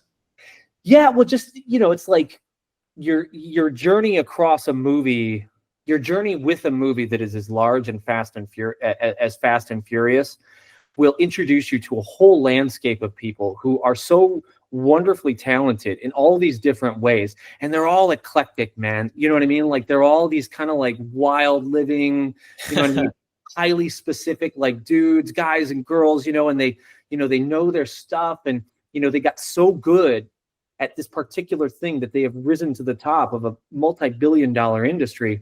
And in that sense, you know, being able to be on set for a Fast and Furious movie is so exciting, if only because you get a bunch of people like that together, and it can't not be electric, you know? Right. And so for however many months that we were there, we mostly shot in the UK, but, you know, there were splinter units that shot elsewhere as well. And some of the cast would go and some people would stay and stuff like that. You know, being able to go those places too, it was fantastic. It was like a once in a lifetime thing, you know. You really have a vacation for sure. Yeah, I mean, not a vacation. I was thinking no, yeah, you know what I mean? But like I'll tell you this, you know, like it's, you know, like it's, you know, an outstanding professional experience, like bucket list experience. It feels like kind of like climbing Mount Everest. You know, you do one of these movies and then you walk away from it and you're just like, oh man, what did I just do? What's after that? Yeah, you know, and you know, usually the answer to that question is pretty depressing and lonely, you know, because then I come back to my office and I just sit here and plunk away on a keyboard until, you know, the next producer calls and says, guess what? We're green light. You know, we got a green light. You're going to Toronto, or, you know, you're going to London, or whatever it is, you know, like, you know, that's kind of the way that the business works, I guess. Yeah. Well, yeah, that's awesome. I'm glad you had that experience. So I want to switch over now into the main event, as it were, the new Mass Effect series coming out. Obviously, it was just announced everywhere that you'd be writing and executive producing the series. It deserves to be said that there is a contingent of my audience that are often skeptical of video game adaptations, you know, as they've appeared in certain renditions on television and features. But it's an amazing title. I'd love to hear how you got involved with it. And maybe some of the clues you could throw out there to maybe reassure some of the skeptics of video game adaptations that I have. Yeah, I mean, I would say first, I get it. You know what I mean? Because, you know, the property is so beloved. It's beloved by me, you know, and I was about a year late to Mass Effect. I think that I played it once in just kind of like a real quick setting at a friend's house, and mostly just played the shooter component. You know what I mean? And it took a full year for me to actually pick up a copy of the game itself. I think I got it in 2008, which was about a year after it came out. And, you know, I don't know. I don't think that I began playing video games much later in life, but I began playing video games because of Mass Effect. I was struck by the enormity, you know what I mean? The scale, you know, not just the game itself is big and you can explore, and, you know, the games have this incredible ensemble cast, you know, but there was a depth and a resonance to the emotional storytelling of Mass Effect that really, really brought me in. And this isn't to say that I don't like shooters, you know. Actually, I was a big, you know, Star Wars Battlefront, you know, fan, and played that all through pandemic, believe it or not, even though it had that kind of like that rollout that was like totally controversial. You know, like I do play shooters, but a shooter is a video game that I might not necessarily be as interested in adapting.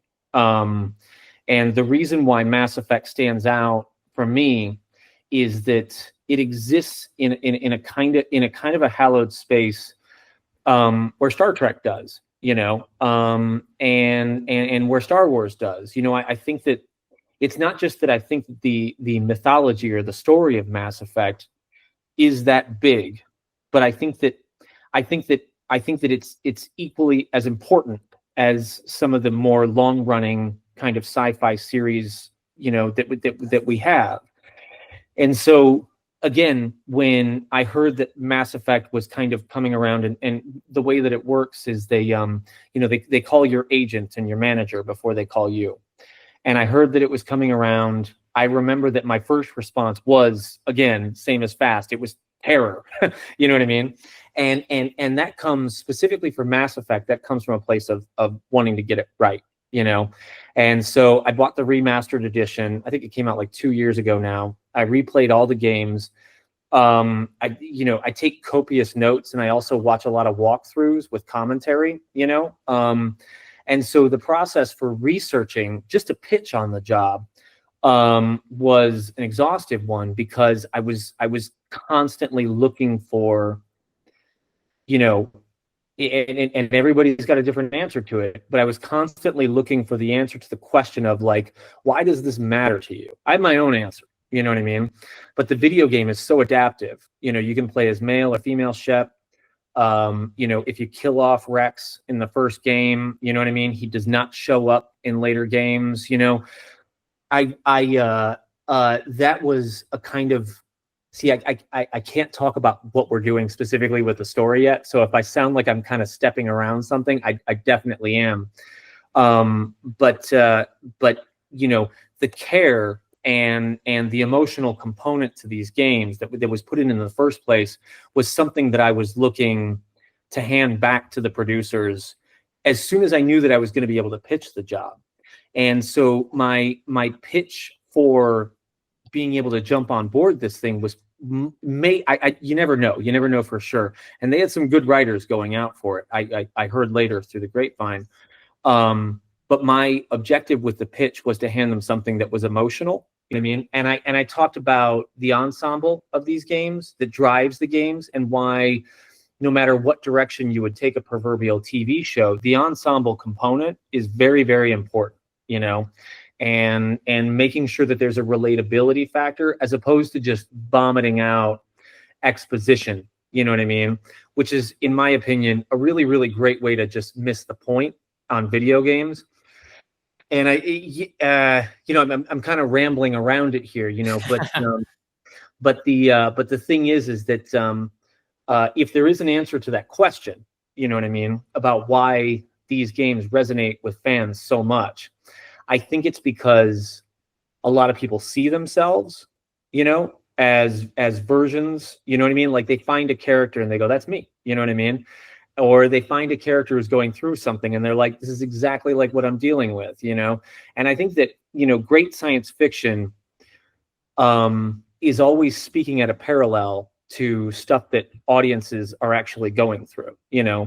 Star Trek did this famously, you know, where it's like, yeah, it's science fiction. It's set on a ship and, you know, you have these characters and some of them are alien, but they're all human. You know, and you would get these episodes that speak to kind of like, you know, a fantastic example would be like Star Trek VI, Undiscovered Country, Undiscovered Country, which, you know, spoke to the, you know, the collapse of the Soviet Union and this prospect of how exactly we as two kind of nations locked in a Cold War were going to go forward at all.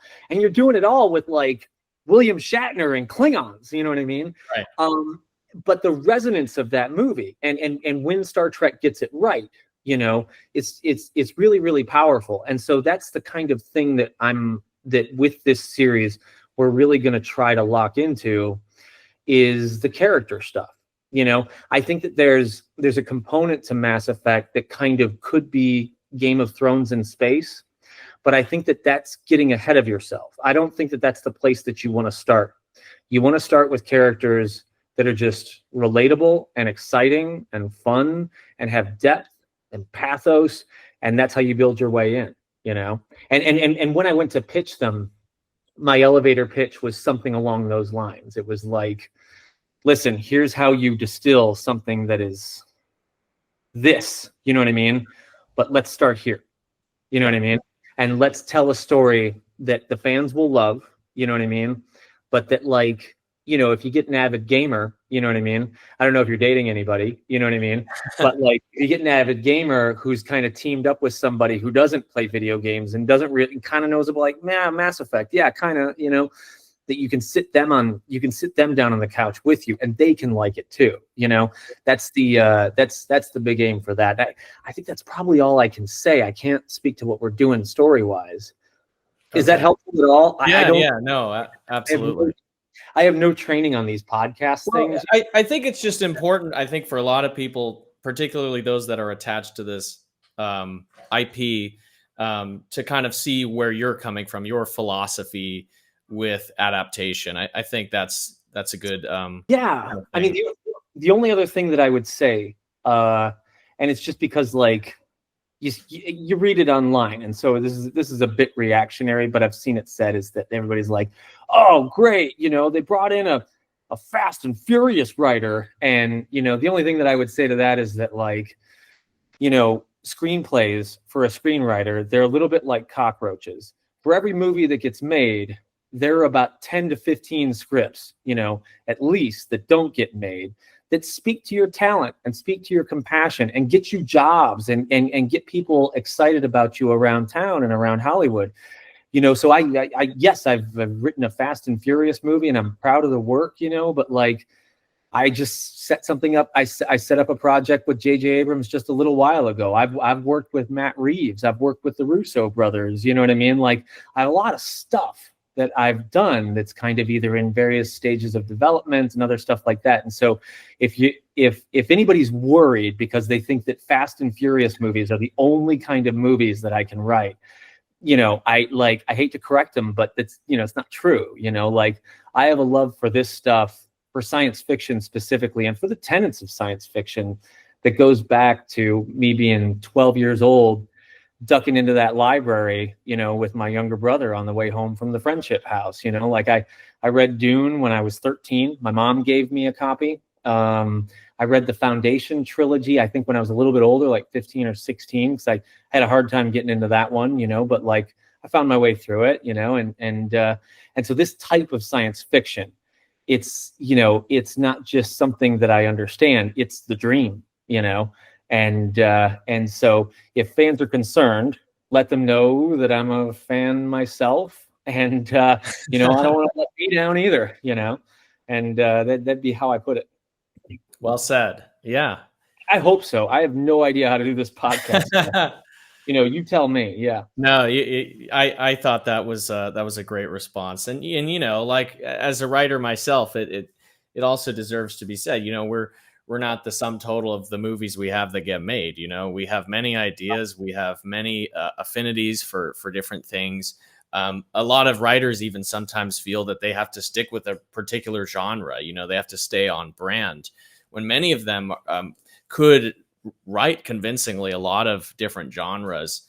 And there is kind of that whole, like, brand part of the business that I think some might see as, like, an impediment to, like, being like a true artist, because it kind of confines you to doing one thing. But I think every artist's goal in the film industry is to ascend to a level such that they can do whatever they want. You know, they can chase the stuff they're really, really passionate about. No, it's true, and I'm sure you've covered this on your show, you know, but you know, there are writers who have whole and entire careers and never get a single thing produced, and they're, like, beloved around town, and you've never heard of them just because they haven't been lucky enough to catch a green light, you know.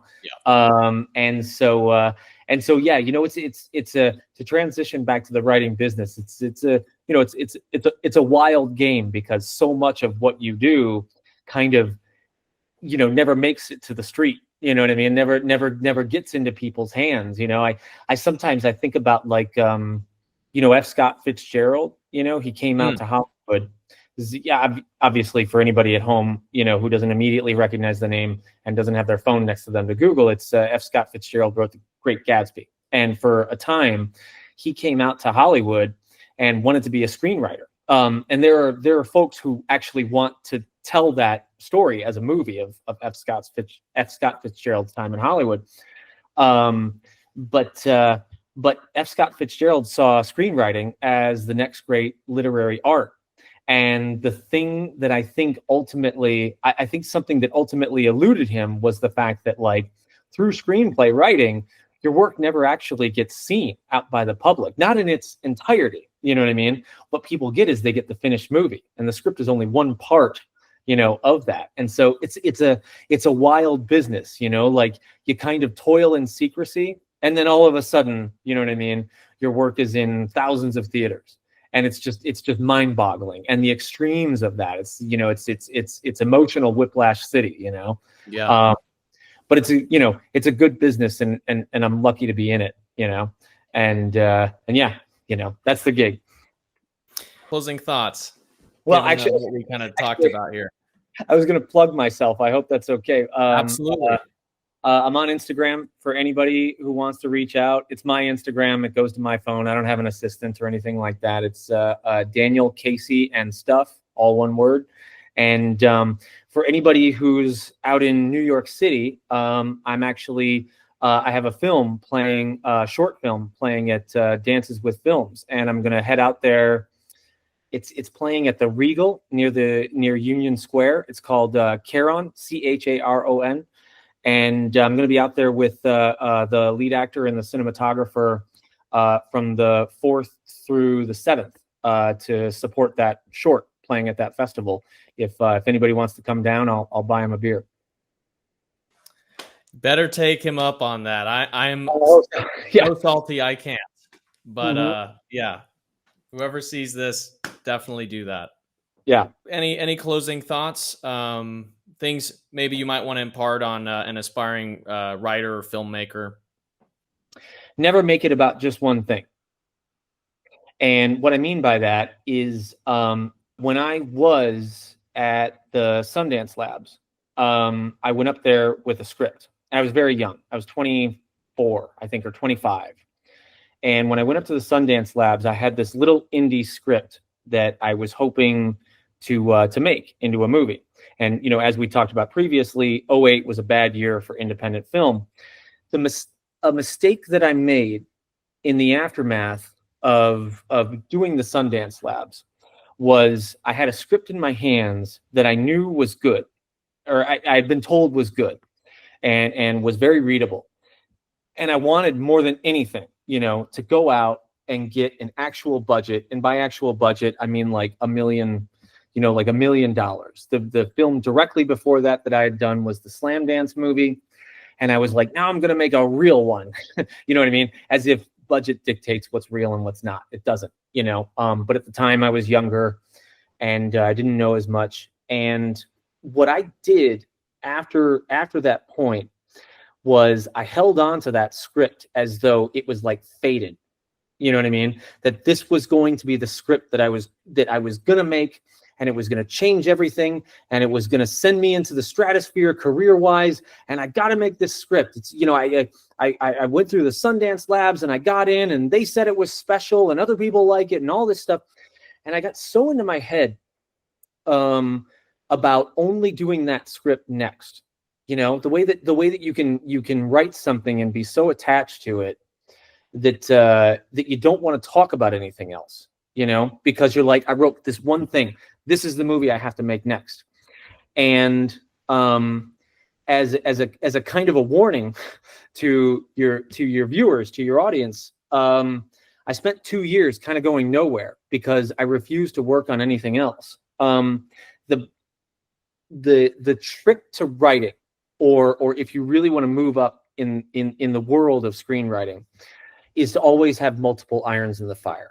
And that was a lesson that I had to learn the hard way, that I would encourage anybody that, you know, that I ever talk to about, like, if they're going to get into the film business, that would be the one thing that I would say is don't anchor yourself to just one script because you have a burning passion for this script.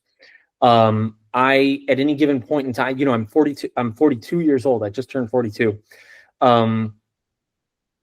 At any given point now in my professional career, I'm usually working on about 3 things at a time. And that's not to say that I spend 2 hours on one thing and then I spend 2 hours on another thing and 4 hours on another thing each day. I don't split my time up like that. Usually I give entire days to like writing one thing and I stay in a mode, but I always have 3 to 4 things going. And something that's helped me a lot is to never just sit around waiting for it to come together. My manager has this saying, which is do what you can control. And the one thing that a writer can control is what they're working on and what they're putting out into the world, and the way that every single script makes us a little bit better, you know? And so I would say that if you're a young filmmaker and you have your one script, your one project that you know is it's going to be your Good Will Hunting, it's going to be your Reservoir Dogs, it's going to be your, you know, name another one. You know, if you have that one script and you're just sitting around waiting for it to like come together and get made, you're waiting for people to call you, you're waiting for, you know, this or that, stop waiting. Start writing your next thing in your downtime, because as soon as that first thing starts coming together, you jump ship. You can make it your life anytime you want, and you can go off the set and it'll be all you do. You shoot your movie, you go through post, etc., etc. And maybe that project is the one that changes your whole life. You know, it happens. We were talking about Damien Chazelle, you know, and that very much happened to him, you know. But like what Damien was smart about was that, you know, he went off and for a second he was going to do 10 Cloverfield Lane, and he worked on this and he worked on that. And he was probably, you know, writing on his own for projects that we wouldn't see for years down the line, you know, after Whiplash, you know. Right. And so that would be the one big piece of advice that I would give to anybody who's just starting out or looking for some advice. Don't do one thing. Don't anchor yourself to a single project just because you feel like it's your purpose, you know what I mean? Or it's fate. It has to be this one. Don't fall into that trap, because I did. And I'd say I lost about 2 years because of that flawed way of thinking, you know? And so there you go. That's all kind of worked out for you in the end, more or less. Yeah, well, because I think somebody might have said some version of that to me and kind of knocked me out of my funk, you know. As artists, or yeah, you know, no, I'll say it. As artists and craftsmen, what this business requires of you is to be emotionally invested in your work. You can't not be. You know what I mean?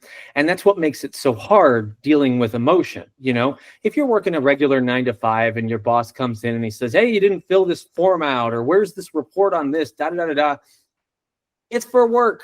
You know what I mean? You leave it alone. At the end of the day, you go home, you live your life, and it's not really going to mess you up.